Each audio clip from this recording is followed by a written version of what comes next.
on, everybody?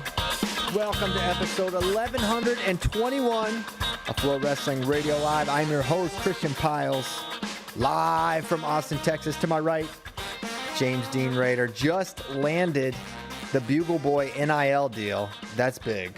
He's been working on that for a couple of years, and now he's got it. The drip undeniable with the shirt today. To the left, Andrew Spencer Spay. He is here. And to the left, Tyler Meisinger. Hey, Tyler. Hey. What's up, man? You know, did you stop sweating finally? I finally did. You were sweating a lot. Sweating a lot. I was booking it this morning. So Yeah. I was running away from someone. They were chasing me. Oh, okay. Yeah. That's not unfamiliar territory for you. Okay, a lot going on, a lot to talk about today on this fine Thursday morning. We've got National Duels Invitational, U.S. Open. Entries are picking up, heating up. We've got more transfer stuff. Some Bulgarian shenanigans, dare we say, affecting an Olympic champion. James, Jimmy, Jermichael, where do we start? We got to start with national duels, right? That's been the talk of the town as we're getting teams in. So far, we have 8 teams, and we've got Oklahoma State, NC State, Ohio State, Northern Iowa, Michigan, Nebraska, and Illinois in so far.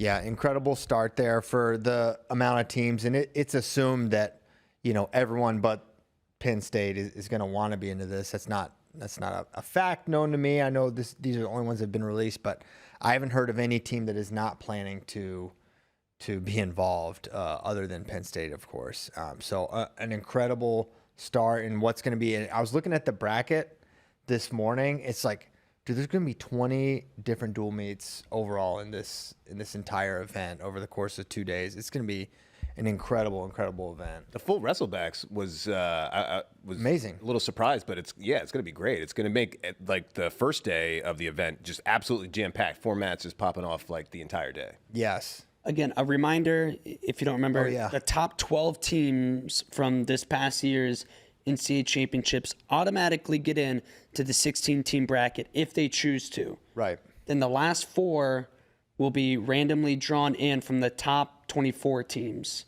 Yes. Yeah. And there's going to be a live lottery show next week where those final teams are going to be revealed. And then I don't think they're going to reveal the bracket at that point, but then we will know the field, which teams are in, which teams are not in. Obviously, this is a competition that every team in the country wants to be in, right? It's going to be, it's going to be incredible 2 days in November.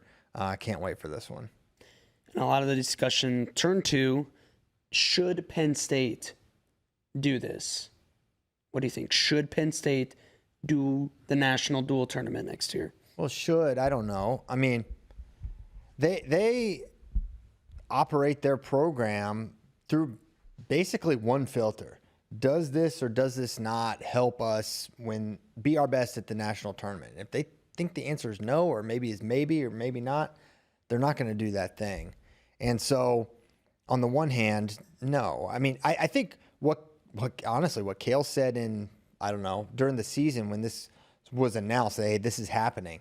He said, you can have an amazing event. You don't have to have every team there. And that's what's going to happen in November. It's going to be absolutely incredible. It's what fans have said they wanted to see for a long time. And the lack of one team is not going to change that. Now, for fans, you know, obviously it would be great if they were there. I think a Penn State fan, there's a lot of Penn State fan cope going on right now because they're not going to be involved in the event and why it's great. But deep down, they all know they would love to see their team enter this. But ultimately, and really when you think about it,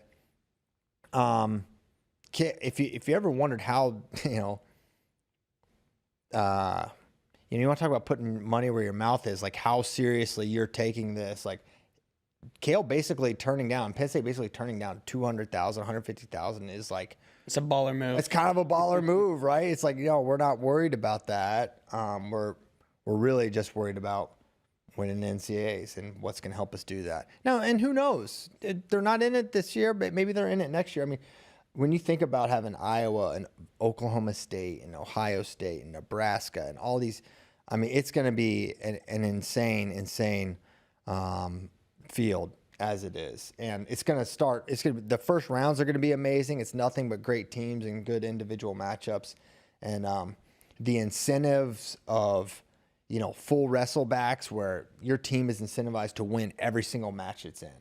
Every single match, there's real value to bringing home a win and moving your way through the bracket. Yeah. My thing is, if Penn State continues to win team national titles, individual titles, and world and Olympic titles, that this isn't going to hurt them in any way other than their $200,000 less in the budget Yeah. every year, right? You I don't think figure it's really going to hurt recruiting that much as long as you continue to win in March and on the world stage. Yeah, I think that's the main thing. There's no slowing down the recruiting as far as everything that's been going on now. The winning is the biggest advertisement that any school can have. And yeah, I think it's just one of those things where one program wants to do things their way, and there's no reason that they have to go to this, and everything else is still pointing in the right direction for Penn State. So sure, as fans, you wish everybody would be there, but also as just a pragmatic follower of the sport, it's going to be, not always everything that you want. Cael doesn't really owe anything to the sport of wrestling and quote unquote growing the sport. Like, it's his job to win national titles. And also to people that say that, it's like, well, man, is there a program that has brought more attention or notoriety to the sport in the last 10 years than Penn State? I would say no. So in that way, it's like, feels like they're doing their part. Is it to the degree that maybe some people want? No, but it's interesting to think where the sport would be if we didn't have a dynasty like this, right? Yeah, put it in the alternate universe machine and figure it out. Dynasties are generally good for sports. Is that true? Yeah. Oh yeah. Well, yeah, NBA, NFL, like the ratings go up when there's like dynasties. Superstars and dynasties. Yeah. I would say the difference between the dynasty that Penn State has now is that the dynasties of like the Chiefs now or the Bulls, even whatever, they didn't have like a 99% chance of winning the national Right. That's true. the title before the season starts. So they're different kinds of dynasties. It's cool. It brings more Penn State, probably more Penn State fans out. More fans in general have a team that's like awesome and that really good. But for the competitiveness, there's a little different topic there, but that's kind of a tangent. Today is actually the 16th anniversary of Cael getting hired. 16th to the day. To the day. Wow. Do you have an Sweet alarm that goes 16. off? Yeah, unfortunately, I cry. You were hoping to get him, lure him to Kearney. I actually do remember, as somebody who grew up close to Ames, like, it was a big deal. I had a Cael Wheaties box and a newspaper clipping of him winning the Olympics, I remember, on my wall, and then just being like, why would you ever leave this place? Yeah, you were probably like, okay, I hear the stories about Gable, but that's okay because now we got Cael and it's not going to happen to us again. I remember vividly where I was because I was on my wife was a teacher at the time, and I was like a chaperone on like a field trip. I think we were driving to New York City, and like I was on, I don't know, I think I had like a hotspot laptop thing. I was just on this, and I remember on the message boards is like, Cael is going to Penn State, and I remember thinking what everyone thought at the time, like this is huge. Now, no one expected this, right? The greatest dynasty in college sports history, maybe, but you knew it was significant at the time. It's kind of fun to think. So, would Cael have been this successful at Iowa State? No. Right, because you literally can't be more successful. How successful would Cael Sanderson have been as a coach if he would have stayed at Iowa State? It's 16 national championships. I do think eventually Cael would have won team national titles, and the momentum that you can create getting that first one. Who knows what the impact would have been, right? If Cael gets over the hump. Remember, he was only the head coach at Iowa State like not even 3 years, maybe 3 years exactly. I think he had 3 postseasons at least. Yeah. So I think it was 3 years. So it's not like he was there a long time. I think he was, Cael wanted to move fast. He wanted to win and win then. But I think, alternate reality, if he had stayed there, you would think they're eventually going to get one, and then the impact of that and how that can change recruiting and whatever. But it is a huge question. And then like, what happens to Penn State if Cael doesn't go there? Well, it's very likely that Rob Cole would have been the head coach at Penn State. So Penn State was going to be upgraded one way or the other. Now, were they going to be what they, without Cael, they're not what they are, obviously. But you get someone like Rob Cole in there, maybe that's another team that's contending for titles. And maybe it's something like you've got Iowa, Iowa State, Penn State, Ohio State, Oklahoma State, all kind of more equally contending for some of those years, whereas it's just been Penn State next topic since, I don't know. Yeah, they had some competitive seasons. Oh, absolutely. For a while, and then it was like this is the new era for Penn State. Like this since 22 and beyond, or really 23, 24, 25. Like this is the new. They've reached a new level of like the amount of talent they have on their team every year. It's not going to be. You look at some of, I don't even want to throw names out there, but you look at some of their past Big Ten lineups, where they're never going to have wrestlers like that starting, barring something really unforeseen happening. It's just not going to happen anymore. So they are entering the hardest period of time for them to ever be beaten, which is sobering. Yeah, it's definitely a different era. What role does Penn State play versus like Iowa State? Like, how successful do you think? We all think Cael probably would have won a national title. Sure. At Iowa State, but to what degree did he get a bump from coaching at Penn State versus Iowa State? I think it was significant in that Penn State made the commitment before hiring Cael Sanderson. We're not satisfied with what's happening right now. We do not think we are performing to the level we should as the flagship program in the best state in wrestling, and they had high enough values, and they were willing to increase what they were doing, and they were surpassing their investment in the sport what even Iowa State was doing. So they were getting in the game. They weren't just going to like rubber stamp what had happened in the past. They were going to improve and be a real player, regardless of if they got Cael or not. But so I say it's significant, especially in the beginning, because Pennsylvania was so good then, and he was able to bring his Iowa State class. Penn State already had a class. So when you have that double class to jumpstart things, like that's what helped. If you look at Coach Brands, when he left Tech to go to Iowa, great team at Iowa. He brought in he brought in the Tech guys, Metcalf, Borchell, Slayton. Well, his best run were those three. They won 3 in a row years. there. And then Cael, when he moved, he brought David and Matt Brown and Kyler came, and maybe some others. Long, eventually Andrew Long, right? And then they already had a good team with, Ed Ruth was already there, and they had other, they had Dan Valamont. They got him in the finals. Frank Molinaro, Quentin Wright. So that kind of was able to jumpstart it, and then they really haven't looked back. I love that, going back, that you found out the Cael news while you were on a hotspot, still to be in the message boards. You were just battling in the message boards nonstop. That was what a time to be in the message boards. I loved it. Message board warrior. Yeah. That was where, there was the only place you could talk about. It really was. Twitter wasn't even a thing. Twitter was not a thing to have wrestling discourse of any kind. I do remember the double class thing was like a big narrative in that, like, it worked for Brands, now it worked for Cael, and then once he cycles through this double class, now it's back on. Now we see who does what. And there was the Ohio State year, and then there was the 2 Iowa years, one of them being COVID, and it's just been Cael. Yes. It's like no double class needed in the future. I think it played a much larger role circa 2011 and before, but the in-state recruiting, I know, was definitely a factor in success at Penn State.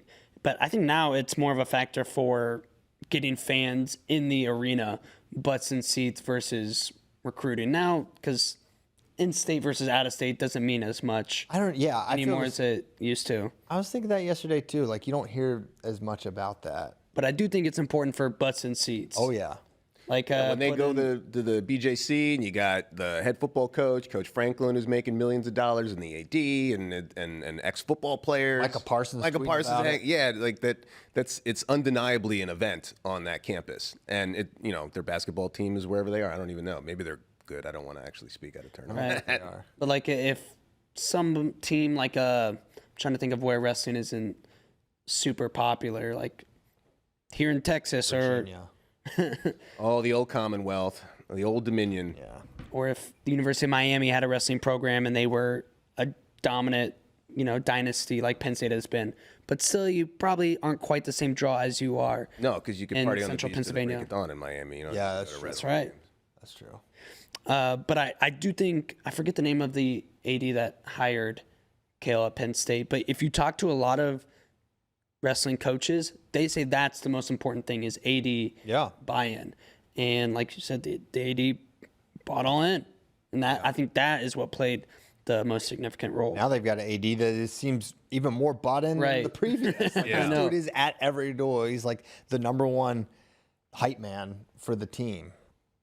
Yeah, because especially for him, it's like what a sure bet to continue to double down on Cael if you're the AD, and it's like this is how you win championships. You're gonna dominate like this, then you can be that kind of a cheerleader and not worry about we didn't get him this time, and you can second guess for whatever reason. It's like you're gonna get that title. Yeah.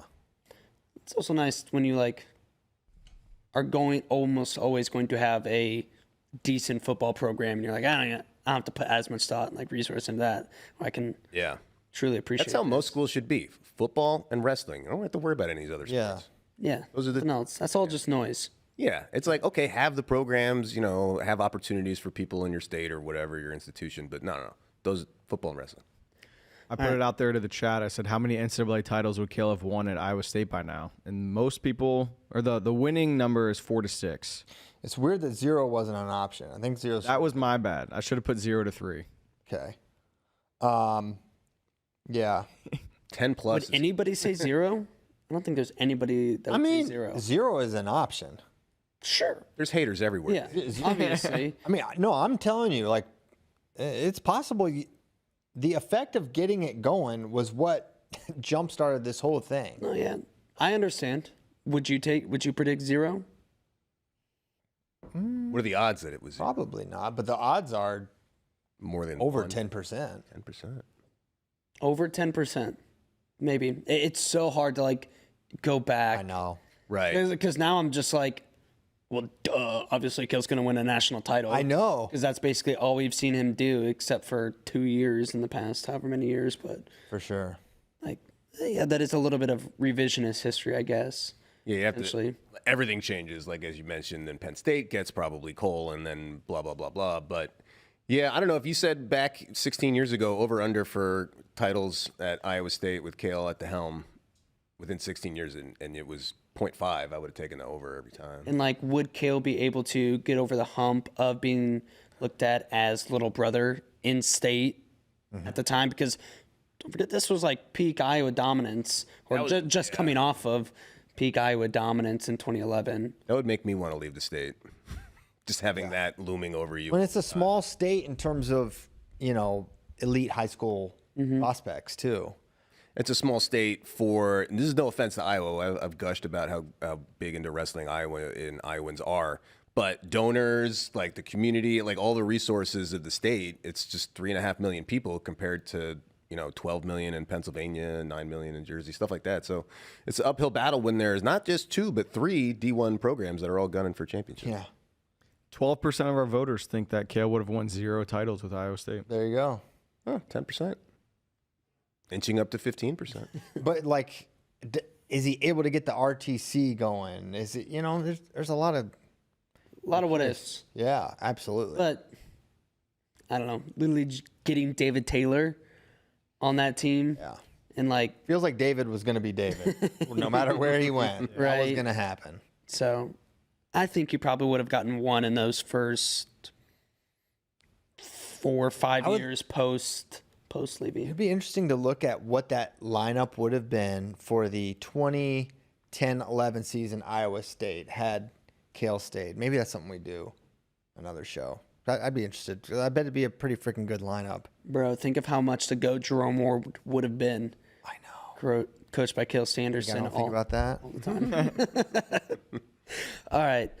Transfer portal starting to slow down, but there have been a couple updates. What's happened since Monday's show in the portal? Chittum, I think we kind of knew, but he's officially Ohio State. Lachlan McNeil and Diego Sotelo to Michigan, which definitely can help them put a better team on the map for the National Duels Invitational. So good pickups for them. And that's where, like, you had a Diego Sotelo. It's like, what's he going to do at the national tournament?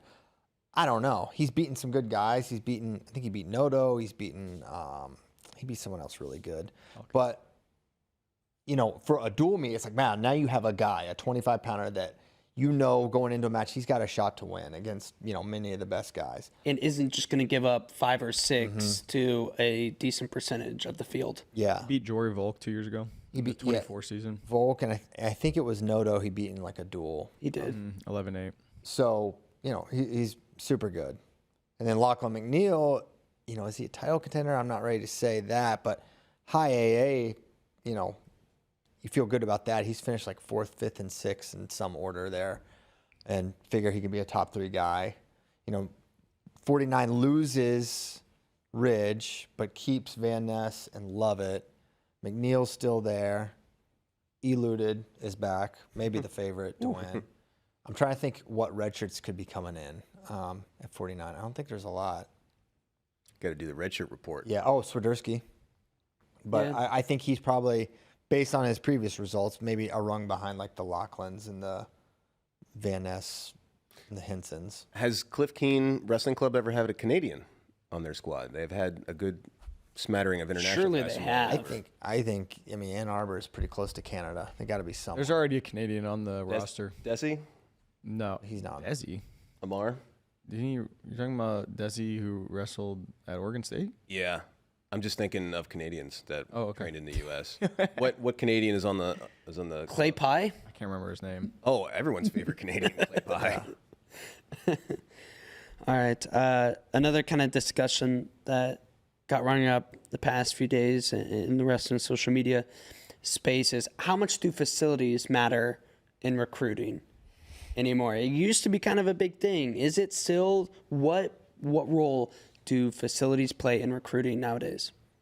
I feel probably like less than ever today than even like 2 years ago when NIL was early. I don't think it's that big of a factor at all. I think I tweeted as much. Like when you consider, and you can say what the order is here. It could be financial package is number one. Maybe that's it. But I still maintain coaches and partners, how good you're going to make me is still the most important thing. And then secondarily, school fit, compensation is kind of the second. And I think there's just, I would say with facilities, there just has to be a threshold met of like, at minimum. You need a decent locker room. I don't want to have to roll up the mats at the end of practice like we did at Buffalo Gap. Those are the things, right? Not that anyone's doing that in any room, to my knowledge. But I don't think it's that big of a factor, honestly. I think it's something that coaches kind of convince themselves is why they're losing out on recruits. I don't really think it is. Yeah, I mean, I remember a couple of years ago, the plan was for Iowa State to get new wrestling room and facilities. And when all this NIL legislation happened a couple of years ago, they pivoted from that. And Dresser was like, no, that's a waste of money. Like, we want NIL money. Yeah. That's They're where we not want our losing funds guys going. because someone said, oh, well, their cold plunge is newer or their whatever weight room has nicer, sets of whatever. And a lot of the, Ryan Warner kind of jump-started this conversation. It's something that's been brought up over the years. But, a lot of it seemed to center around, and I have not been in these facilities, but the Illinois room, and that it needs, I haven't been there to know. I remember one of the Big Ten coaches sent a bunch of salty tweets about how dilapidated it was. But I've been in it. It's fine.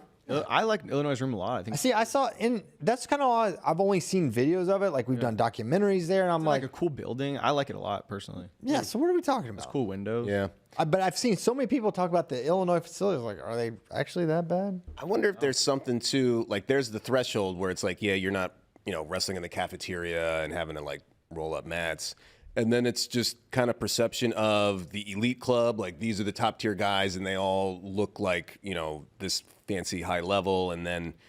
How much is that as perception? How much does that help with like coaching, just overall resources? But probably I'm on the camp of when you boil it all down, nobody is really parsing the facilities that much. Yeah. You ask me, less is more. Kids are way too spoiled nowadays with their facilities. I mean, go watch Rocky 4 for me. Yeah, you just need some snow, some That's right. logs. A mountain, A barn. right? Yeah. Really? You don't even need to like train with a partner. As long as you just shadow wrestle, run up mountains and carry logs and stuff like that. That's how you win titles. Yeah. Exactly. Thank you, JD. Wrestle bears. I mean, that is the do beauty in of the Dagestan. sport. You just, a mat and shoes, and it's the partners. You just, Yeah. I'm not only, like you- I'm only halfway joking. Yeah. I mean, look at like the facilities they use in Dagestan. It's like Yeah. not good. Or like, and you just see like random weights like lying on the floor that they occasionally like pick up and do a circuit with. They don't have to worry as much about weights given their fitness routines, supplementation. This is fine. Now you're This is coming after Illinois' wrestling Serbia? room. I think it's a really great room. yeah. It's got a big fan. Yeah. Natural light coming in. You know those the company that makes those fans is literally called Big Ass Fans. Yeah, I did. now we have to mark this show as explicit. I didn't know that. Yeah. That's good to know. Thank you, Tyler. So I'm saying you get nice facilities, sometimes you get soft. Yeah. Yeah. That's what I'm worried about with all these new facilities coming out is how soft. I'm worried about all these wrestlers. good Division I wrestlers just being soft people. Yeah. Right? And then going into the workforce and just continuing the decline of America. And you're taking all the good values you learned from wrestling and just throwing them down the garbage. That's right. You should have to roll out the mats. Roll out the mats, everybody. You didn't. That makes you tough, You didn't do that at Carney. correct? But our first, That's why you're why you're so soft? weak.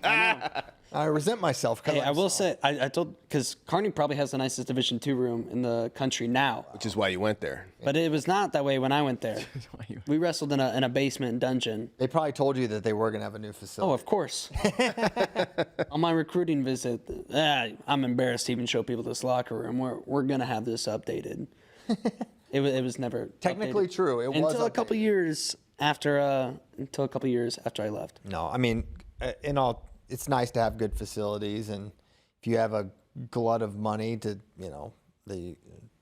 that you can put in, why not? But I think part of it too is that if there was no avenue for the money to flow directly to the students, unless Yes. it was very much under the table and illegal or against whatever the rules, it's like, well, where I'm a donor, I want to make the program better. I can't go out and just offer a guy a contract or money to wrestle for the program. Well, where does that money go? You got coach's salary, and you got travel and whatever, and then you got the facilities. So My institutions love updating their facilities immediately after I leave. My high school, no AC yeah. until 1 or 2 years after I graduated. Then boom, made you who you are air today. conditioning. But don't they not have you in class during the summer when it's hot and you need AC?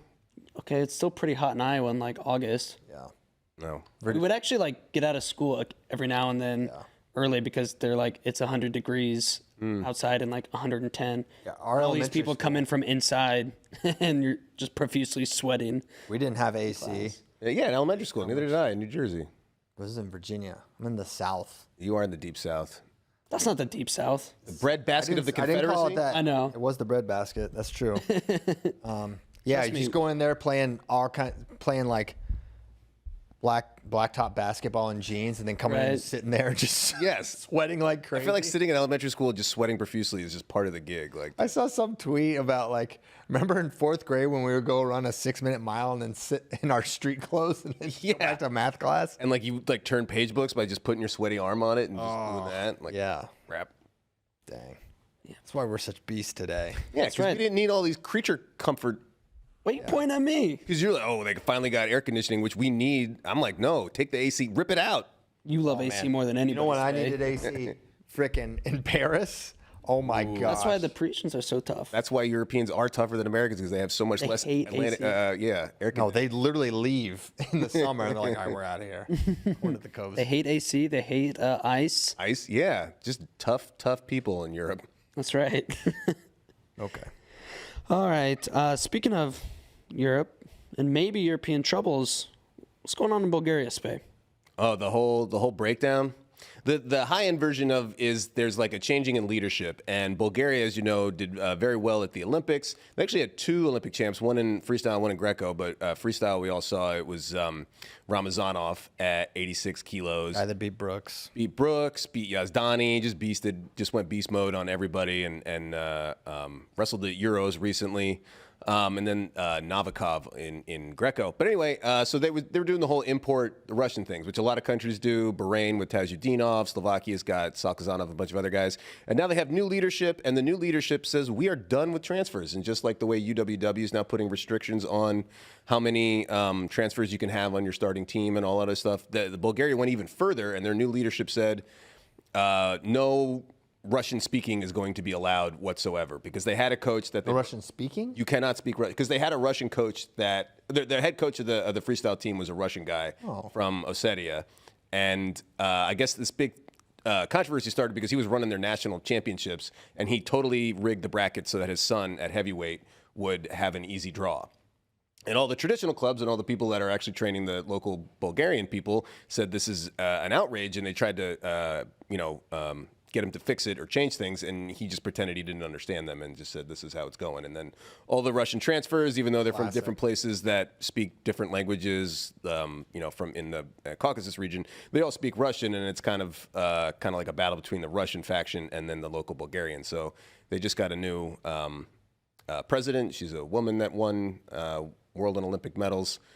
And she says there's a new regime around here, and that may mean Ramazanov and the other guy, Novikov, are out. So, I don't know. They can't do that. If they're a federation in good standing and they pay all their bills to UWW, they get to decide how they pick the team. Well, yeah, that's true. But I think if UWW, Bulgaria has to be held accountable for allowing the transfers in the first place. You can't just honestly, it's like we could just allow you could just allow transfer to the country, and then you're just taking elite wrestlers out of the field. Then you change your mind. That's not good. It's not good. I agree. And it's totally screwing a great wrestler like Magomed Ramazanov, who, as far as I can tell, did not do anything wrong. But at a certain point, there's also the prerogative of the Bulgarian Wrestling Federation. And I disagree with it. I think they're shooting themselves in the foot, and I think there's steps they should take forward. But I'm also not involved. I mean, I only read some articles through Google Translate, so it's not like I'm on the ground floor there. It's just a very harsh swing, and it's like, listen, Ramazanov's not going to wrestle forever. You have 9 other weight classes. Just okay, if you want to say no more transfers moving forward, I think that's a fine policy to take. But I think you can't just effectively, because it's not like he can transfer elsewhere or back. Correct. You get one transfer ever, and so there's no returning. So for that, they should, I don't know if UWW or whatever, Bulgaria should be. They should have to have a process that involves a wrestler in good standing. I disapprove of it greatly, but I don't know if UWW is going to set the precedent where they're going to start interfering with how federations are picking their team. Yeah, I think that's a tough one. Kozak brought up how UWW kind of let Indians wrestle like under the just the UWW flag, but that was because India, the federation, was not in good standing totally with UWW. Defunct. That's a whole nother story, and I don't even remember all the exact details. But that's why they were wrestling as neutral athletes, whereas it would be a little bit different. If they did, I don't know. I wouldn't hate the idea. Obviously, I think it would be good to have Ramazanov competing, but it would be a little weird to see okay, well, where else can you override a country's federation? Yeah, I don't think you can just step in and be like, this is how you have to determine your team, right? Because many countries around the world have very different ways of picking your team. And if you start to hold this one accountable for this, you can't just allow this team to pick whoever they want or whatever. Yeah. There is a risk when you transfer from your home country where maybe what the situation is going to be, and you go to a country where you have less control and there's more things that can happen. I know Dom Abinader was wrestling for Lebanon, and he got into some trouble where the Lebanese Federation was no longer wanted him, or they were mad at some things he said, or some people or whatever, and you're kind of at the mercy of whatever country you transfer to, and it stinks. It's bad for wrestling fans that we don't get to see Ramazanov if this goes on. I mean, maybe this is just a lot of bluster, and maybe they're kind of like making a big deal saying, okay, we're done with the whole Russian thing. This is a new regime. We're starting a new system, and maybe they hold him out for 1 year and then he comes back. I don't know. It's all speculation, but it would seem that something is afoot in Bulgaria with respects to their transfers. Cool. The anti-transfer crowd has to be pumped about this. Yeah. You. Yeah, wrestle for your country. That's just my wild take. Yeah, that's just my opinion. Where you live and train is just the country you should wrestle for. That's just my opinion. All right, should we get to some questions? Let's do it. We had so many questions. First question. You guys are so inquisitive. Andy Hamilton. He said, if JD and Spay are on the show tomorrow, will they please share the story of JD's leaf incident? I think Spay needs to tell the story. What an incident. Yeah. Quite the incident. All right, so happy hour. We're at a nice, we're downtown Austin, and we go down a couple blocks. Place. It's a little patio. Austin's filled with places where you can get adult beverages on a patio, but it's filled with the downtown crowd, business casual, and JD, like me, like you are now, Casual. Connor and Tyler are all sitting in a row, right? And JD's in between. Connor, another one of our guys here, and we're outdoors, so there's the trees, and a little leaf comes down and it drops boom right in the middle of JD's beer. And so we're like, ruined your beer, just kind of giving him a hard time. And JD, thinking he's doing a boss move, he goes, oh, yeah? And he swoops in, grabs the beer, and just starts chugging it with the leaf in there, and just takes a big swallow, gets the leaf down there, and he's like, in your face. I didn't think I was doing a boss move. That was a boss move. And then we're like, oh, JD, drink the leaf. All right, showed us. Okay. And then you're like, yep, no problem. And then immediately started gagging, and we're having a tough time with the leaf. And you kept trying to swallow it down. You took another sip of beer, and you're like, okay, guys, I think I got it. And then in broad daylight, surrounded by in a crowded patio, just yacked up everything, including the leaf. Right next to Connor. Right next to a little present for Connor. And then proceeded as if nothing had happened at all. Not the first time I've puked in a bar. Probably won't be the last time. No, but it was the self-inflicted wound of the boss move of drinking that leaf, then immediately coming back to hurt you. It was just so funny. He didn't try to get up and go puke anywhere else. He was just like, I'm just gonna do this right here, right now. Yeah, I remained in my seat and just no frantic movement from JD at all. No. Just very casual and a completely. And a good 2 minutes of nope, I'm fine. I think I got it now. Hack, cough, cough, cough. Oh, man. Good. The best part was there's a little splatter of vomit, and then just right on top, completely undigested, is the leaf. Yeah, that leaf. It's a big leaf. It was a big leaf. We're talking not a quarter. No, it was long. No, it was quarter size. It was the size. No, it was. It fit in your beer. The glass. Yeah, it was a glass. It was like a rectangle Why shape. didn't no one take a picture of that? Talking like taken a this. picture. That was. Yeah, it's been a while since I took a picture of somebody else's vomit to prove to them how large of a leaf that they ate. So. I see. Trust me, I think I would know the best. It was stuck in my throat. Oh man. Okay. So did it get down to your belly, or did it remain in? I don't know. Okay. Yeah. Somewhere in there. One of the great mysteries of life. Well, okay. Good way to get it started, Andy Hamilton. Next question is from Wrestle Madness. He said, albeit chaotic and kind of crazy, and sure there are some bugs to be worked out, but hasn't the transfer portal made this the most exciting offseason? It's free agent frenzy. Well, I would say last year is tough to beat with there was good transfers, but then you had the John Smith retirement and the David Taylor hiring made that the craziest off season I can recall. But yeah, I mean, no question. This has been something that's injected a ton of storylines into the first month post NCAAs. I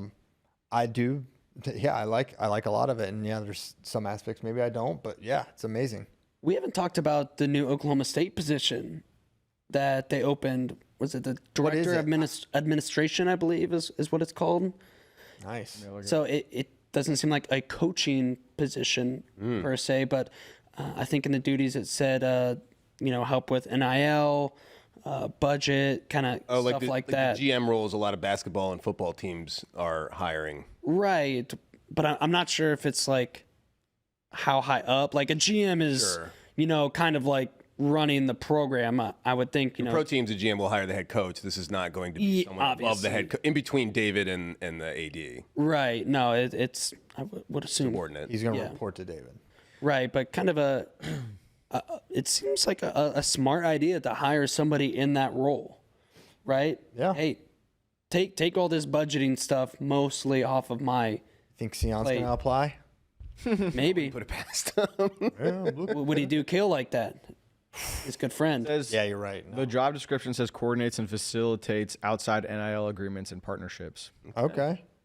Cool. Yeah. I mean, that's the, obviously there's an injection of finances, but the bodies and the support staff they're getting around it's important. Cool. Next question. Next, yes. All right. This one is where'd it go? Mitch wants to know, is the Shane Sparks / Skip Bayless Twitter beef secretly the best thing on Twitter? I freaking love it. I don't know. No longer. I don't know if I follow. I don't know if I follow Skip Bayless, but Twitter just basically brings it to the For You. So I always see his replies. And Shane does not like Skip Bayless because Skip is like bizarro Shane Sparks in a lot of ways. Whereas like Skip is cynical and he talks down about a lot of athletes and calls people, says they're, sort of questions their courage and their clutchness and whatever. Whereas Shane is overly positive. Everyone's got a shot. Anything can happen. So it's really like it really is. I hadn't thought about it, that he is bizarro Shane Sparks. But the fact that they have this Twitter beef, and I just I've never seen Skip reply to anyone ever, but it'd be kind of awesome if he did. And I joined the fray. Does Shane respond to a lot of people, or? Yeah, he actually does. For our audio listeners, read this interaction real quick. Okay. Skip Bayless. Paige Buchers is more athletic and a better mid-range jump shooter than Caitlin Clark, but she doesn't have Caitlin's it factor, basketball charisma, and aura. Nobody does. Caitlin is, quote, her. Shane Sparks. Really, Skip? Can't you just say congratulations and be done with it? Tonight is about Paige and the other women being drafted. It is their night to be celebrated. And then I replied, this is the wake-up call Skip needed, Shane.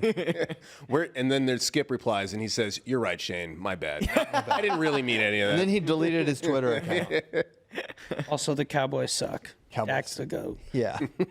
No, this is tremendous work because Skip, he has to have a take, which is you have to have a take on everything. It's the business of takes. Right. Yes, and nobody does it better than Skip. Maybe Stephen A. I got to say, maybe Christian Piles. Yeah, not me. That's the Mount Rushmore of takes. Yep. Yeah. Stephen A, Skip, Shane, CP. Thank you. I feel bad. Shane missed he was saying a video, or RBI Baseball is the best video game ever for Nintendo. It's a great video game. And then I replied, Mortal Kombat for Sega Genesis is the best video game ever. That's from Billy Madison movie. But he didn't get it. He just said, no, RBI Baseball is top. Anything that happened in the 80s, he just thinks is better. He's like almost like a technology, like. Yeah. I thought he might have been a Billy Madison fan, but maybe he forgot that line. Yeah, I don't remember that line. I've seen He's in the cafeteria. And he goes, oh, well, Mortal Kombat for Sega Genesis is a very good game. Donkey Kong for Nintendo is the best video game ever. And then he says, Donkey Kong sucks. And he goes, ha, you know what? You suck. Oh, I remember that. Yeah, Okay. yeah. That's Kind of an iconic moment. great line. Yeah. Any other scenes from Billy Madison you'd like me to? No, react? that's good. Want to move on? Quote the whole movie. I got a GIF of it right here in case you needed like a visual Okay, I remember that. moment right here. It's a Yeah. very good game. So, Yeah. I believe Donkey Kong's the best ever. anyways, next question is from Jay. He wants to know any news on what changed Thompson's mind for him to stay at Oklahoma State. I mean, he never actually entered the portal, right? So No, I don't was it believe he just did. like, I don't know, people put stuff Rumors? out there and Yeah, it may not have and been- also, maybe things will get moved around. Zach Ryder's, maybe he wants to be a 74. Maybe Facundo wants to go 65. Maybe D. Lockett red shirts or goes down, or I don't know. Yeah. I thought Facundo wanted to go 74. Like that's his weight. I thought so too, but Okay. I mean, maybe he's a 65. I don't know. Maybe he just wants. Maybe he's just like, I just want to be a part of what's going on here. Yeah. Okay. Next question. Jay wants to know, does the national duels lower the regular season viewership and hype since they determined the best team in the beginning of the season? I'm sorry, I like that one. Okay. I don't know what I was thinking. I mean, first of all, you don't determine the best team. You determine who wins the tournament. Right. Right? That's the national duels champion, right? But it's like, it's not like there's a spoiler alert. It's like, oh, now we know exactly what's going to happen in March. Yeah. Like, did you watch NCAAs? Like, so many things that were totally unpredictable happened. That's like the CKLV did not determine the best team, so it was just a really awesome tournament, and then you still watch the rest of the Oklahoma State literally beat Nebraska at Cliff Keen, Las Vegas. Yeah. By a lot. I do see at least where he's coming from in the fact that, like, especially if in an individual match, somebody that you've never seen before and you're really excited for it and somebody maybe dominates, you're kind of a little less excited for it the next time. But it's like, this is different and this is just a great, cool event. Yeah, that's also going to be awesome. Dake and Taylor wrestled, what? 3 times. 3 times. It just got more hype every time. Yeah, and then when it mattered the most in the NCAA finals, it got the most people to ever view. Well, like I said, depending on how it goes, that created more intrigue because it was controversial, right? I guess and if it some was guy you think is close. going to be good and gets like smoked, but then you want to see what happens the rest of the season. Maybe it was a fluke, maybe it was injured, maybe all sorts of stuff. Like, Well, it's like, so going into the All-Star match with Carter Starachi and Parker Keckeisen, I thought my prediction was Carter Starachi, and that came true, but I was 1% more excited for the All-Star match because I felt more confident than the next time that Carter Starachi was going to win in a very similar manner. Not that it wasn't cool when it happened again, or there wasn't excitement, or it wasn't awesome. I didn't watch, obviously. I did, but it was kind of like, I feel a little bit more vindicated that this is what's going to happen again. Yeah, I don't feel that way at all. I think, like, there's more reasons to, when you watch a duel, there's more things that make you more excited for a future rematch more often than there's things that happen that we need make you guys think, to wrestle that's each what's other gonna happen. more. Yeah, I totally agree. That is what's up. And it's kind of like the fact, too, where I sometimes go back and forth, but I do like how, like, Cyhawk is one time per year versus home and home like it used to be. Would it be cool if it was? It would be better if it was home and home. Yeah. That would be so awesome. The best is when the best guys like wrestle each other like 3-4 times a year. If you have like a small league of like 20 guys and they all round robin each other. No, it rules, and obviously I want to see them wrestle as much as they can. I think it adds. I think, if you had Cyhawk, think about like 2 years ago when Swiderski and Real and they had that tense moment. You know how much more hype you would be for that Right. duel meet? And there were so many. And you think about the Etchemandia, Real Woods match. Now there were so many little things that swung it for Iowa. It would be all the more excitement if they were wrestling 3 months later. Right. That's undeniable. No, I agree. And I'm saying in most cases, in some cases, I am 1 to 0.5% less intrigued with the matchup after I have already seen it once. It doesn't mean I'm not excited for it or it's not cool, but I'm just saying I see where this question originated and is kind of coming from. Are you the J of JD there? Yeah. Is that J is part? Is that Jay-Z Raider. That's. It sounds like both of you guys want to take away. No, like obviously, if Iowa and Oklahoma State wrestle, or whoever wrestles here, it's going to be great. It's going to be awesome. It's going to be cool, and will lead into when they rematch. But there are some cases, more specifically with individual matchups rather than duels, where it happens, where sometimes your questions that you had going in get answered, and not as many new questions arise. So there is maybe a little less intrigue. If the intrigue meter is 100, it might be 99 next time. Gotcha. That's all I'm saying. Next question. Mixed Martial Arts wants to know, pick Ben Askren versus the NCAA champs at 174 since he won at 25 Hamity, 21-24 Starachi. You can read. I'm not. Actually, before we continue, Oh, no. because, for instance, you have said now you don't care as much about Sadulayev Snyder anymore because you've seen it you've literally said how many more times we have to see this to know the end result. That's what I'm talking about. Talking about Sadulayev is maybe the greatest wrestler ever. He has surpassed Cael tremendously. Yeah, and going into it, round 1 and 2. Your example was Carter Starachi, Parker Keckeisen in an overtime match. I'm using another example of an instance where there is maybe slightly less intrigue because we have seen it before. He hasn't beaten him since 2017. We're beyond it's 8 years. It's a risk we're taking that something like that happens versus get yes. the best guys and have them wrestle more often. I just wanted another data point to. that is bring it not down. even remotely. That's 8 years. This is 2 teams in the same season. It's like so totally different.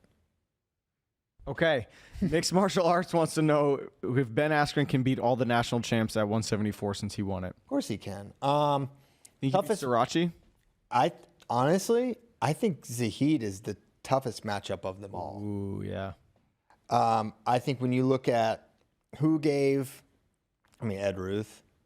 Ruth, Zahid, Carter are probably the toughest matchups for him in an order I'm not sure of.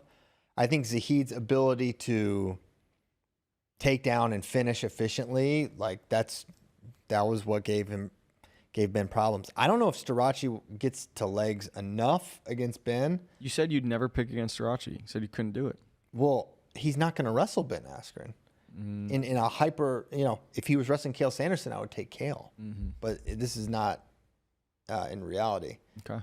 I like that guy's Twitter handle, Weapons for Hands. What a beast. But I think most of these are Ben I like wins. martial arts, mixed martial arts. Yeah, like Marshall. I think the guy's name is Marshall, but he incorporated it in the name. But yeah, I think Zahid, Ed, and Carter. I think he could gas Zahid. Certain versions of Zahid. Some versions of Zahid went hard in the paint 7 straight minutes, and he was doing the gassing. Carter is going to have to win a super. You already know what that match, a win for Carter Srirachi looks like. It's going to be a 1 takedown match. He's not going to be able to ride Ben. Like his matches with Parker. Right? Yes, but with a guy with the best top. Would Ben be able to get, or would Ben be able to get to Carter's legs if Carter just implemented his reattack strategy, kind of like he did in the NCAA finals? Very possibly not. Right. I think he probably would. I don't know. You guys know how I feel about Ben, but it's an interesting matchup. Yeah, I'm not gonna pick them all, but Okay. that's my answer. I'm pulling one from the chat real quick. Sky Aaron said, Spay, drop the Hawaiian retailer. Yeah, come on, dude. Stop gatekeeping. Yeah. Probably Hilo Hattie's. I don't know. That's where a couple of them are from. Okay. Thrift stores are your friend. Especially my brother lived in Hawaii with his family for a year. So when I wow. visited, it was like you go to the thrift store and it's just like Hawaiian paradise. So Hawaiians literally just wear Every those shirt in there I would wear. Yeah, it was Dan Flash's for me. You see a bunch of people in there that look just like you? Wait, but it's so funny. It's like I don't know. I'm trying to I think. think locals probably don't wear them that much, but it's just like there's enough. Like there still is a huge. Losers back home from White Lotus that go to Hawaii. Yes. And then ditch their Hawaiians at the thrift store when they go back to the mainland. Piper, no. Avery Gaming thinks that Ben Askren would pin everyone on that list for the record. He's in the chat. Probably not Penn, but I do think he. Well, take it up with Avery Gaming, dude. I'm already taking it up with him the last couple shows. I was about to He'll say, challenge you to a wrestling match. And he's gonna come at me for don't my know. lacrosse takes I don't again. know how good he is. No, I play lacrosse. That was so funny. You broke his heart. All right, John Aff said, how soon will you do some way too early NCAA championship picks for 2026? Probably. I'll probably do him soon. I was saying potentially Monday because your boys are about done. Full 1 through round of 16. It will be done later this week. You can find them on www.flowwrestling.org. What your picks for 2026? Round of 16. All the way through round of 16. Wow, you don't even know what weights guys are going yet. That's right. Way too early, Spay. That's the whole thing. That's true. That's true. Okay. Next question is from Sip Dit. Good Hey. Any expected timeline on the Rainey's college announcement? Seems like chatter around them has picked up the last few days or so. Yeah, it has. I think before too long. I don't think it'll be long. They've taken some official visits, right? Yeah. I think they've taken their last official visit. Slink wants to know what's AB doing. I'm not sure. I don't know if we're gonna see him this year, unfortunately. Yeah. Antonio Brown? I would.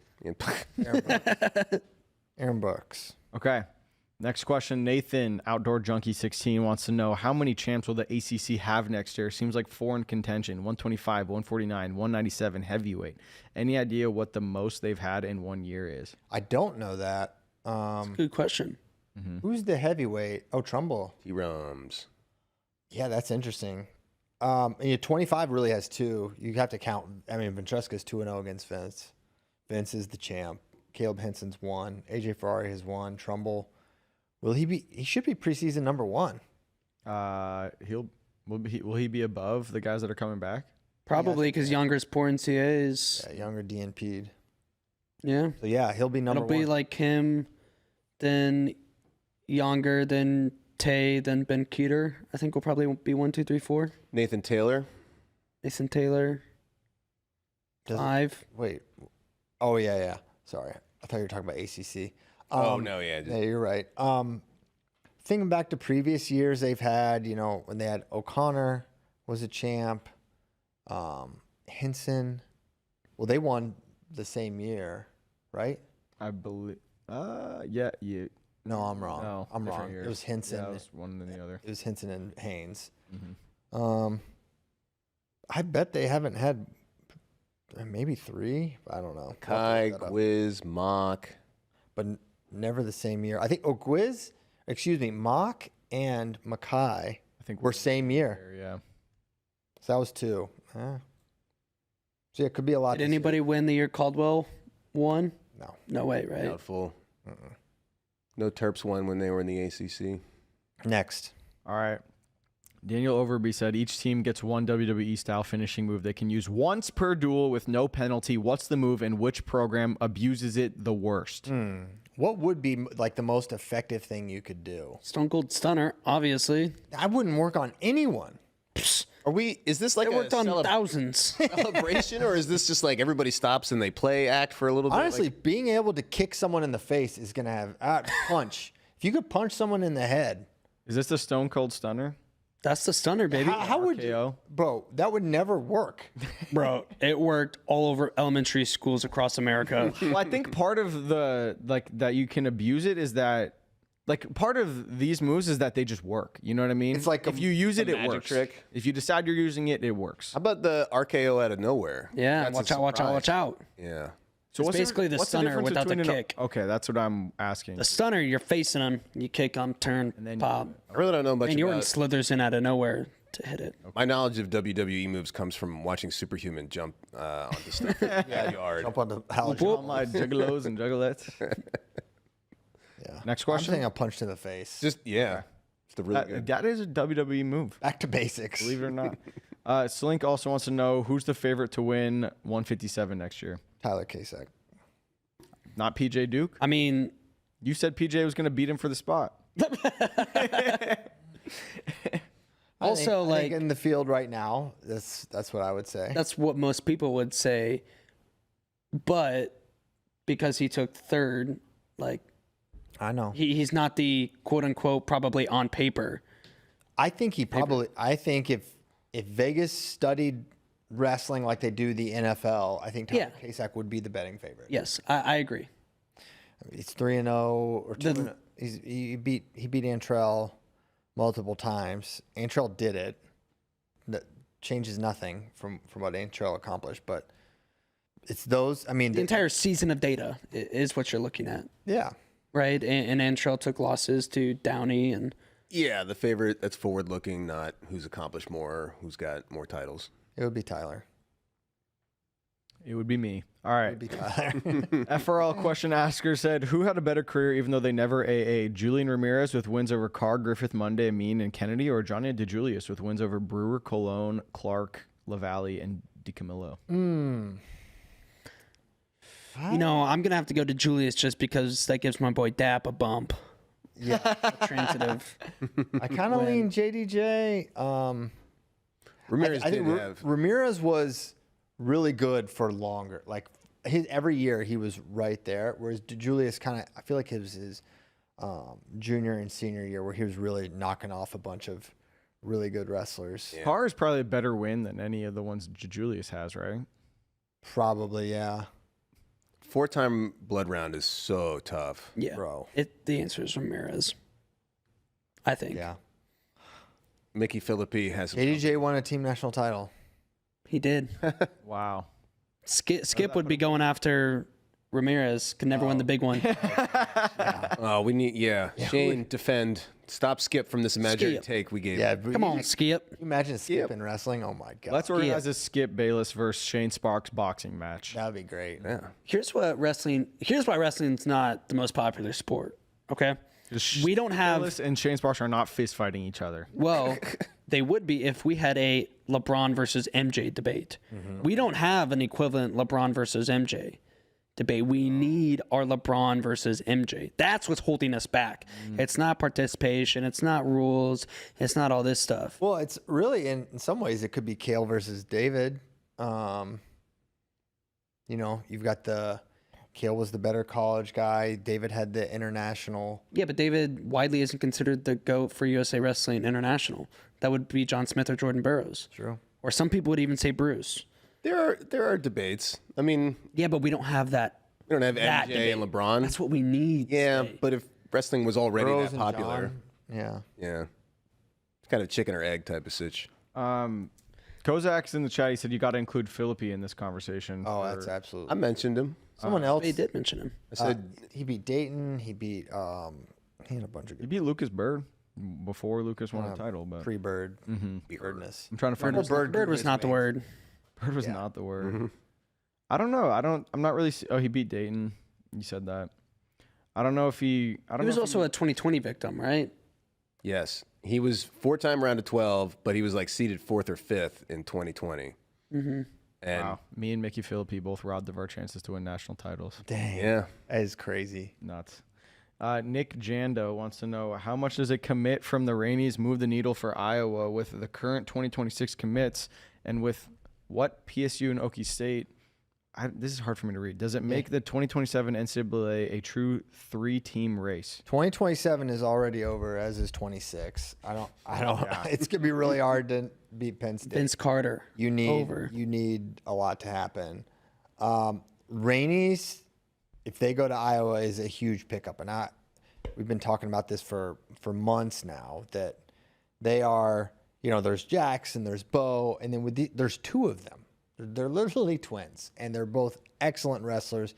When you think about product and like an exciting product on the mat, and the fact that they would be hitting need weights for Iowa. I mean, I think it is a huge commitment from when you consider I don't even know did we talk about Michael Mako yet?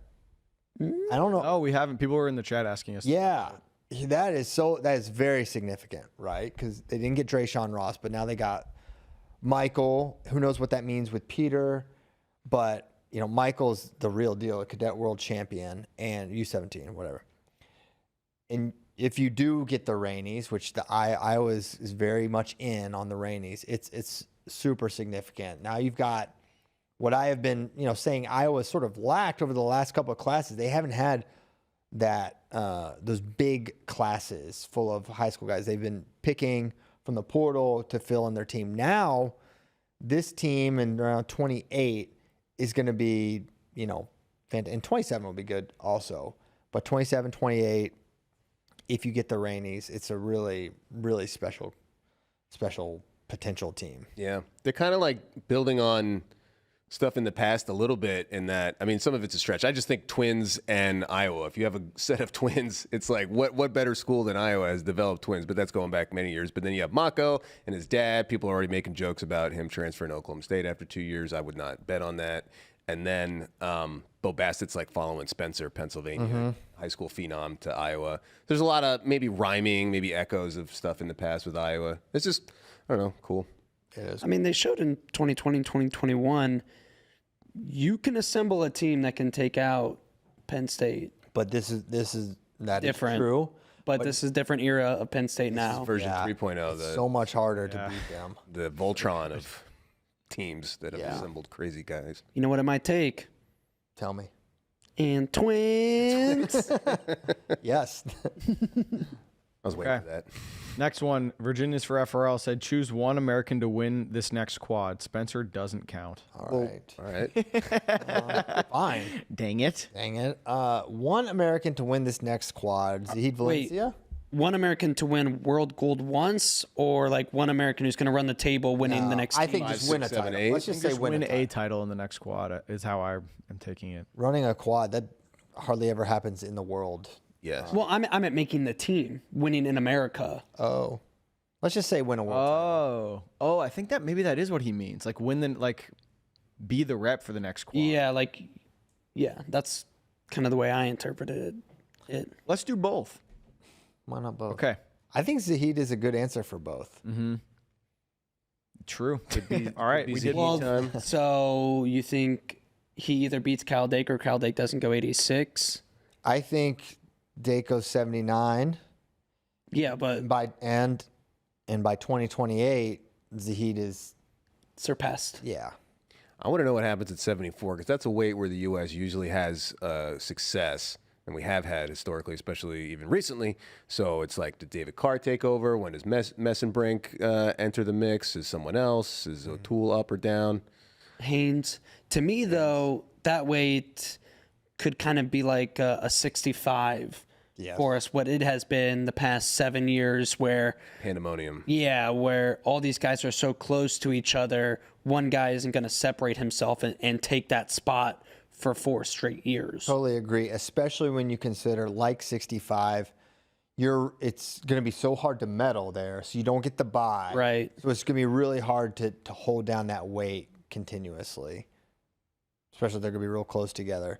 I mean, it's tough to say with heavyweight. Could Wyatt? Wyatt or Mason? I mean, Mason's kind of MIA. Where is Mason? Explain Mason. I don't know. You don't know? I don't keep track of Mason. Call Mason. Call him right now. Put it on call? speaker. No, I'm not just gonna call him and be like, "You're on a podcast." All right. I have friends that I would do that with. I'm friends with Mason. I'm not best friends with Mason. Name a friend. Name a friend. I'll call Stevon right now. He'll answer. What's he doing this? I don't know. TikToks. Yeah. You can call him right now. If he answers, tell him he's on the show, and we'll find out if he's wrestling. You want me to call him? Yeah, why not? Okay. We'll pull up another question Okay. that we can. Next question is from Connor. For real. What's the chance we get a Godfather situation and John Smith comes back to be David Taylor's lightweight Consigliere. consigliere? And would that be the most gold medals on a coaching staff? That would be a lot. I don't listen. Yeah. John Smith grew out the beard. It's over. He's on the ranch. He's That on the boy ranch. loves retirement. He is loving it. So I don't know that factually, but yes, he's not going to do that. What is something that happened in The Godfather? I know Michael consults with Vito a little bit, but like only for like a conversation or two. It's not like it's a thing in The Godfather where the old boss comes back and starts advising on a regular basis. Yeah, I don't know what this means exactly, but Gable came back to coach at Iowa for like a season or two when Tom Brands came there. Okay. So there'll be a Gable situation. Yeah. All right, next question. Asim Muhammad said, alternate reality question. How good would DT and Ed Ruth be if they attended Penn State now with current RTC, training partners, resources, etc., rather than when they went to school over 10 years ago? Yeah, that is. Hold on. Stevon just answered. Stevon, they told me that I wouldn't be able to get you to answer live on FRL. So you're live on FRL. Okay. Yo, what's up? Whoa. Wow. I didn't expect this, but Ask the question, Tyler. They want to know if you're wrestling this year. well, I'm not sure. I haven't decided what I'm gonna do, but if I do wrestle this Worlds, I'm gonna go 61. Okay. That's There great we to go. know. Fantastic. Tell him where to. Tell them about Onev. Free plug you get for answering the phone. ONEV, it's my brand that me and my business partner are working on. It's a lifestyle brand that's, led by wrestling and combat sports, trying to just elevate the sport of wrestling and, try to, whether it's on and off the mat, trying to make sure we get, I just think wrestling is an amazing sport. And so is just combat culture in general. We want to lead by like art and, art, sport, lifestyle, and different things like that to just, want people to represent wrestling when they're training, elevate whether it's, gear working out in and training in, competing in, as well as like when you're off the mat and want to go and do something nice and look good, feel good, and still be able to represent as a wrestler no matter what you do. So. Hell yeah. Tell him we'll put some in the studio if he sends it. If you send us gear, we'll wear it on the show. Yeah. All right, sounds like a plan. Hey, Stefan, Okay, JD has one up? question for you. it's not a question, just a piece of advice. We said it. Nice. Or an ask of you is to please do not evade any drug tests and pass all drug tests moving forward, please. Yeah. Wait, what did you say? He said, please do not evade any drug tests. I will not evade. I will not run away. Thank you. I don't even know if I'm in the pool at the moment, but I still have to fill out my whereabouts. Okay. But anyways, I'll make sure I don't run away. That was crazy. I don't really understand why they gave us like a guy who, regardless if you run away or not, like how do you give someone 6 years for something that's like not being guilty of? Like even if you were doping or not, like how is 6 years, especially at someone's like end of their career? They're just like, all right, like he's retired. I think 1 year or 2 years would have sufficed, but he still would have retired. But 6 is kind of crazy. They gave him the death sentence. Throw the book at him. Yeah. 6 feet under. Like giving the death sentence, like that'd be like if someone went like at jail though, like or like the cops come to your house and the guy just runs away, but he didn't do it, and you're just like, all right, you got the death penalty. It's the exact same situation. Killed Yes. Sabalov. Yeah. I mean, like, yeah, I think it definitely like there should be some punishment, but like come on, crazy. All right. Anyways, Love you, Stefan. Thank you. Thank you you. too, man. Enjoy, guys. See ya. Have fun. All right. Bye. Wow. That could have been anyone, though, honestly. It didn't even sound like Stefan. Didn't sound like him at all. At all. All right. Next question is for. Oh, do you want to answer this question? Oh, so good. It's hard to say they would have been much better. It's hard. That is true. Yeah, I Like, also feel like Ed wasn't really that interested in being the best wrestler he could possibly be. Oh, yeah, he was. That's crazy talk. What are you talking about? That guy's an insane worker.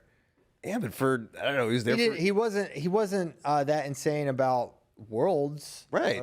But collegiate. I think the question is how good would these guys have been collegiately? They attended Penn State now. All right, I'm just thinking of like RTC training partner. No, Ed he's saying kind of like he's saying if you drop David Taylor and Ed Ruth today, the high school freshman in a room with Aaron Brooks, Kyle Snyder, all those Varner. guys, I Jake guess Varner. right. Varner was Okay, there. so college it couldn't get much better. I'm thinking like Ed could have done a whole lot more internationally, but that's not the question. Okay. No, they'd have been. I think it would have helped them a lot. I think too also just the evolution of wrestling 10, 15 years later and all the new information and data the Penn State coaching staff has in their brains they would have been able to give to That said, I and David. put Ed on par with any Penn State wrestler ever. Yeah, for sure. I think you'd put him versus Bo Nickel, best version Bo, best version Carter, 184 Aaron Brooks. Having a hard time picking against Ed Ruth. I texted Stefan. I said, sorry if that caught you off guard. Haha. He said, no, you're good. Tell them me versus Ono. Let's make it happen. Possibly Who you. wants the match? I'm down. Hey, we know who wants that match. Ono. Ono said he wants And it. then the funniest thing ever happened after that, where Tyler sprints out of the room. He goes, "Oh no, Stefan's my best friend." He goes, "Good." No, he goes, "Okay." He's like, he didn't even turn around. He was already walking away. He's like, okay, good. And just like kept I think walking. he just said, "Now I think about okay, Oh, yeah. I think he just said, okay. okay." Well done. Walked away. Next question is from David Tamidov. He said, are there any Russian clubs / athletes that have beef like Burroughs and it's supposed to be NLWC, but Yeah. he spelled it wrong. I'm sure. Like there's like blood tons of feuds. Russian rivalries. Like there's guns. And, Yeah. There's guns. Well, it's also like they're little mini nations. Like they're Yes. like it's something that doesn't even like translate into what we have in the U.S. or the West, even in general, like the Western Hemisphere. Like this is stuff that goes back clans and nations and countries and people and Religion. ethnicities, Ethnicities. religion. Yeah, there's a lot of stuff going yeah. on there. There's way more intense stuff happening there. Okay. Anyone you want to call out specifically? Name an athlete with beef. Well, I don't know enough about it, but I know like those individual things. But like Musakayev was training with the Lebedev. Dagestan guys. What's that? Lebedev. Yeah. Yeah, and that's that's in the Siberia. That's a whole nother part of Russia that is very little overlap, like culturally, with the Caucasus areas. But they famously had beef, Musakayev, and Lebedev. Well, it's when because both at they were 57. rigging it for Lebedev. the Dagestanis had a couple instances where they were totally hosed in the 2016 Olympic trials to the point that all of Dagestan left the trials. Yeah. Midway through. Well, Musakayev isn't Dagestani, but he is was trained training with with them. them. They know him, and it was Yeah. Caucasus region, which Lebedev is not from. Yeah. And if you want to expand a little bit, like Vogar, Vito's dad, his story is crazy because when it was all the Soviet Union, it was all technically one country, but you had Azerbaijan, where he's from, which is part of the Soviet Union, and his coach was Armenian. And they literally went to war, like right when the Soviet dissolved, and that's why he ended up in Belarus. Here you go, Space. Let's walk me through this map. Yeah. Azerbaijan to the right, Armenia to the left. Azerbaijan borders the Caspian Sea. They hate each other. And Azerbaijan is Shia Muslim, and they speak a Turkish language. Armenia speaks Armenian, and they're Orthodox Christian. And when the Soviet Union kind of kept the peace, it was no big deal. They still had rivalries or whatever, but Vogar was living in Azerbaijan where he grew up, and his coach was Armenian, no big deal. But then literally in the 1990, around that time, they were having like open, pogroms. They were trying to run all the Armenians out of Azerbaijan land.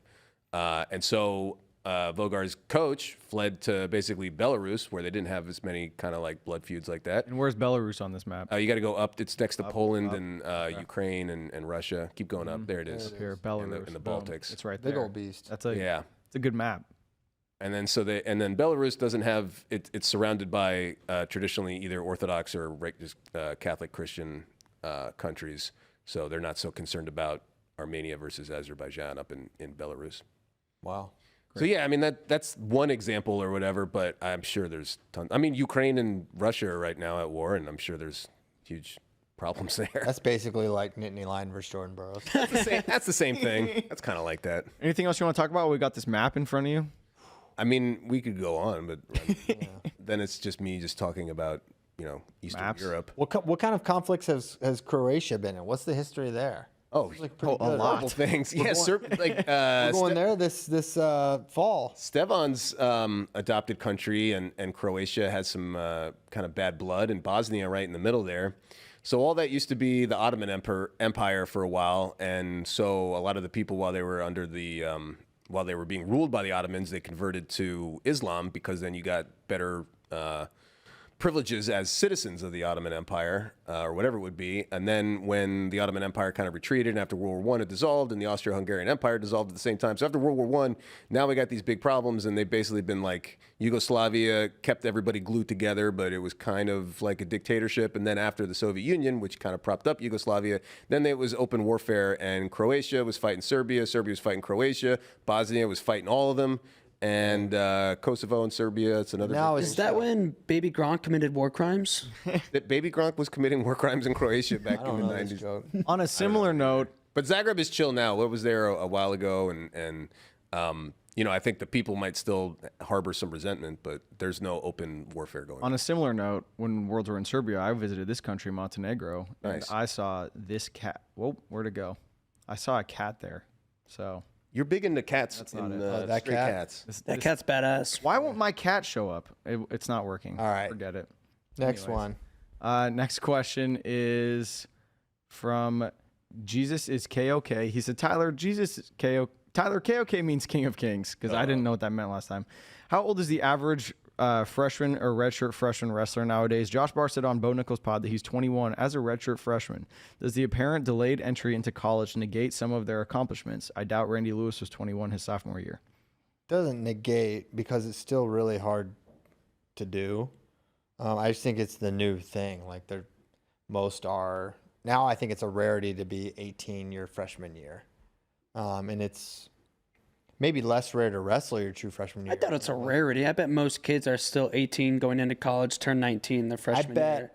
I bet the majority of freshmen at the NCAA tournament are not 18. Maybe at the NCAA tournament. Way more than the majority. As you get Actually, further up, I would say over 60, 70% of freshmen at the NCAA tournament are over 18 years old. So do you think it is an advantage to hold back your child a year if you're thinking long-term success in college wrestling? It could be an advantage. It depends on the kid. I think you could see advantages in middle and early high school, definitely. Oh, right, for sure. But if the majority of freshmen at the national tournament, that's what they're doing, why would you not do that with your child?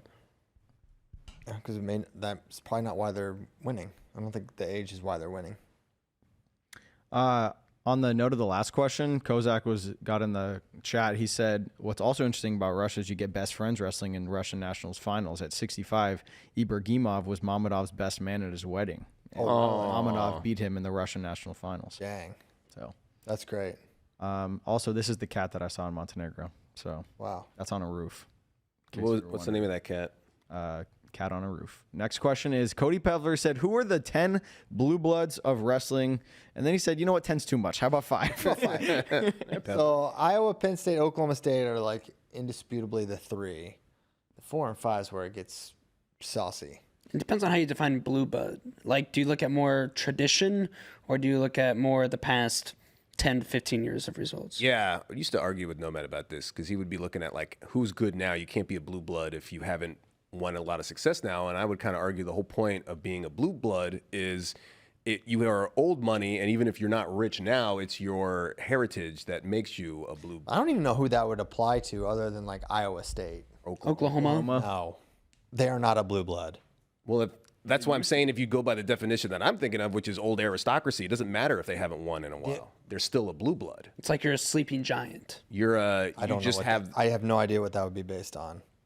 all the championships they've won in the past. They have like 6 national championships. 7. They're not blue bloods. Well, this I is would the argue disagreement. that there are 2 different definitions, and by a very common definition, they are a blue blood. No, because that like what's an example of a blue blood in college football that fits that description? I don't know, a team that hasn't won in a while that has championships in the past. Okay. It's also different because only a select amount of teams have ever won a national championship in wrestling, and even in the past 20 years. Right. You got to be playing. You have to Nebraska could be a college football example, maybe. Yeah, They won in the 90s, yeah. that would be probably a good example. I'm sure there's, I don't know, A&M had their time. Nebraska is probably closer to making the college football playoffs than Oklahoma is to getting an NCAA trophy. We'll see. Well, 10 years. but I think the point of like Spade's argument is under the right circumstances in terms of coaching or whatever, you could be in that situation. I don't think it's impossible for Oklahoma to turn things around. Nebraska was Yeah, 7 and that's what I'm saying. Oh, wait. Never mind. Yeah, I don't see it. I think they'll be fine. They're solid, but I think, I don't know, maybe, but I think we've seen a lot of good coaches go through there, and I think it's sort of capped on how good it can be. Well, I'm allowing that they could still get back into the trophy race. or like they have the, 4th most NCAA titles, team titles Yeah. in terms of schools. They're behind Penn State, Iowa, and Oklahoma State, right? Then it's Oklahoma. So, like, you're just looking at, like, historically. Yeah, I think sports, I guess, is probably different where people, when they speak of blue bloods, are going to be saying these guys are still getting a boost in recruiting because of their reputation. Right. And if that's the case, then Yeah. we have to exclude Oklahoma. But I still think, wrestling is a little unique in that there are few programs that ever. So if you go that definition, a boost in recruiting strictly on reputation, it's probably the 3 big ones. And then, Ohio State? And Iowa State probably would probably be my Even 5. Iowa State, I think Iowa State's maybe. Yeah. they've been in the mix for a long time. It's a tough concept for wrestling because it's so stratified and where the top guys are now seems to be raising the gap. Yeah. Okay. Next question is from Javier Willits. Going into this year, no one predicted that Oklahoma State would have had any champs, let alone 2 NCAA champs. With both of them graduating, who are the potentials for them in 2026, and how many champs are we thinking they will have? Well, I think obviously Troy Spratley could be a national champion next year. Can Cody Merrill win a title next year? I'm not sure. I think he could be in the mix. Can Zach Ryder? Maybe. What's D. Lockett going to do next year? Maybe. So I think those are the ones that jump out. How good is Sergio Vega someone that wrestles right away? Is he ready to roll? Is Landon Robidoux? I'm not ready to put them in that category. I think that'd be putting things. Richard Figueroa obviously is a national champion. So I think those are the ones that come to mind for me as far as being a possibility. Right. And you also have to look at weight. Like, who's in a weight where it doesn't have a final boss. And 33 is going to be really tough next year with Crookham and who knows what. Oh no! Oh no! Or Jeez. the literal best wrestler in the world. That's a challenge. All right.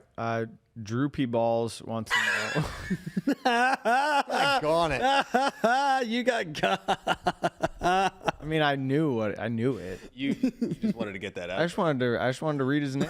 No. Post-face Trilla. I like it. Any word on Gable? You liked it. Any word on Gable coming back to freestyle? I didn't get it. I did. I don't think this year.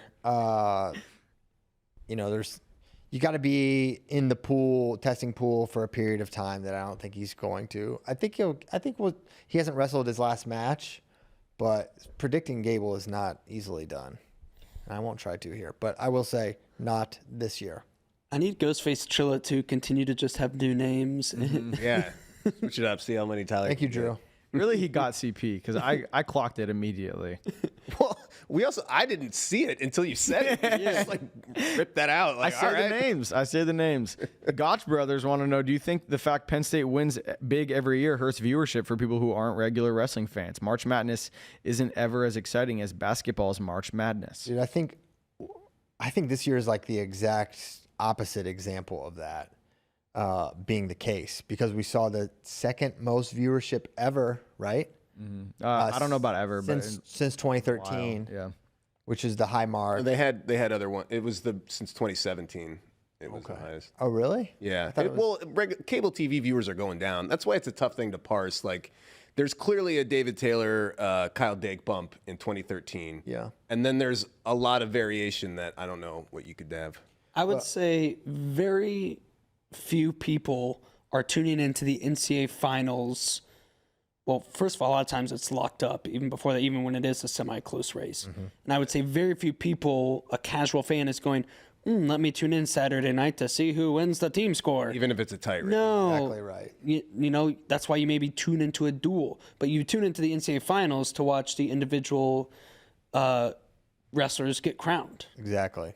And in that, category, they're not winning all 10 weights, right? There's tons of other teams involved. So I don't think it hurts viewership at all.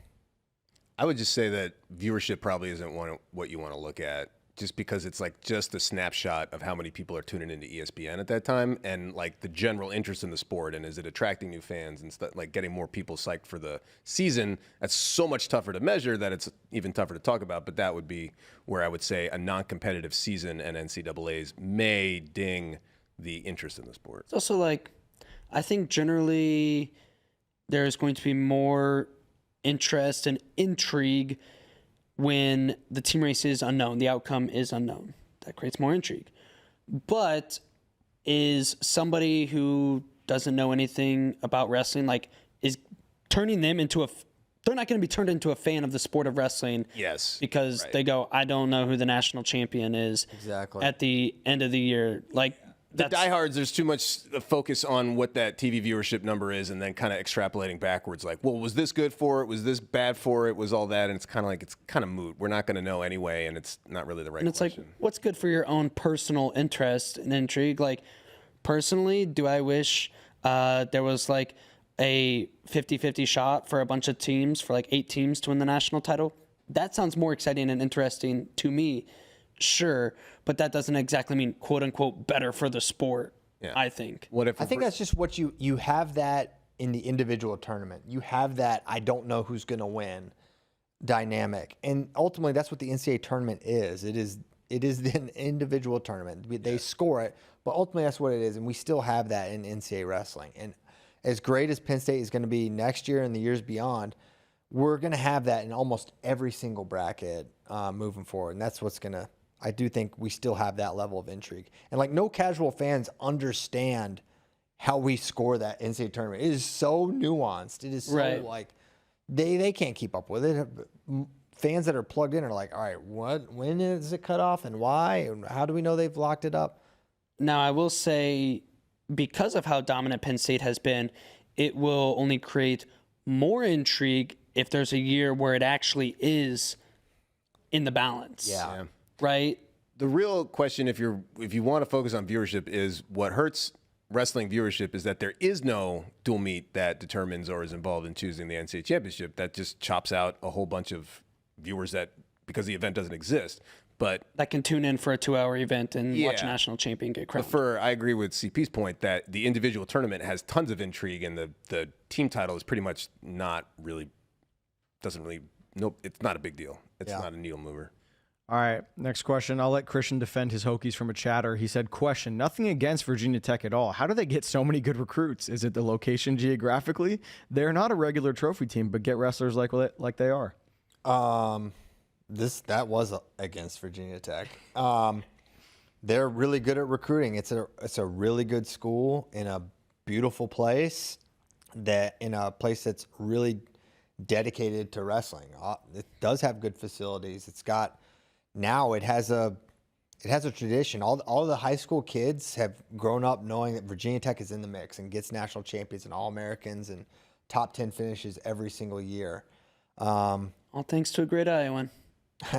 Not all thanks. A lot of great New Jersey. A lot of thanks. I mean, he built up Christiansburg. Dresser Roby did the thing. Dresser deserves tons of credit for what they did, and but yeah, it's an amazing school. It's a Power 5 school, and they play Metallica football games. They develop really well. They have a great track record of developing guys.